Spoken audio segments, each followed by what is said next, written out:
মুজিবুর রহমানের বাড়িকে নৃশংসভাবে ধ্বংসস্তূপে পরিণত করেছে। আমরা পশ্চিমবঙ্গের ভারতীয়রা আতঙ্কিত যে খোলা বেড়া দিয়ে এরা ঢুকে আমাদের এখানেও যে কোনো সময় এরা বিস্ফোরণ ঘটিয়ে আমাদের ঐতিহ্যকেও এরা ধ্বংসস্তূপে পরিণত করতে পারে।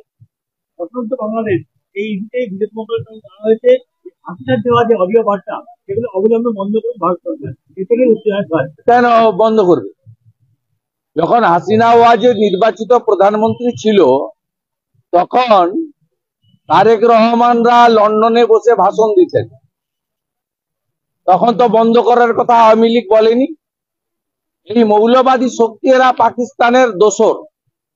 এই পাকিস্তানিদেরকে জব্দ করার জন্য ডোনাল্ড ট্রাম্প নরেন্দ্র মোদীজিকে কঠিন ব্যবস্থা নিতে হবে এবং আমরা গোটা পৃথিবীর মৌলবাদ জঙ্গিবাদের বিরোধী জনগণ, হিন্দু জনগণ চাই অবিলম্বে আমেরিকা ভারত এরা এগিয়েছে বাংলাদেশে প্রয়োজন হলে শক্তি প্রদর্শন করুক, নইলে বাংলাদেশে যেভাবে মৌলবাদী শক্তির হাতে চলে গেছে আগামী দিনে নেপাল, ভুটান, মায়ানমার, চীন, ভারত যারা বাংলাদেশের পাশাপাশি আছে, পাকিস্তান ছাড়া প্রত্যেকের ক্ষেত্রেই এটা একটা বড় থ্রেট।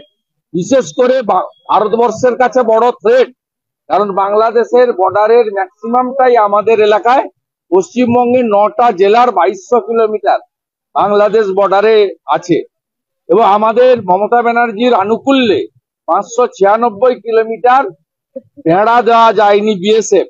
আমরা আতঙ্কিত যে এই মৌলবাদী জঙ্গিরা তারা ধর্মীয় স্লোগান দিয়ে যেভাবে বঙ্গবন্ধু বাংলাদেশের জনক, স্রষ্টা, জাতির বাংলাদেশের রাষ্ট্রপিতা মুজিবুর রহমানের বাড়িকে নৃশংসভাবে ধ্বংসস্তূপে পরিণত করেছে, আমরা পশ্চিমবঙ্গের ভারতীয়রা আতঙ্কিত যে খোলা বেড়া দিয়ে এরা ঢুকে আমাদের এখানেও যে কোনো সময় এরা বিস্ফোরণ ঘটিয়ে আমাদের ঐতিহ্যকেও এরা ধ্বংসস্তূপে পরিণত করতে পারে।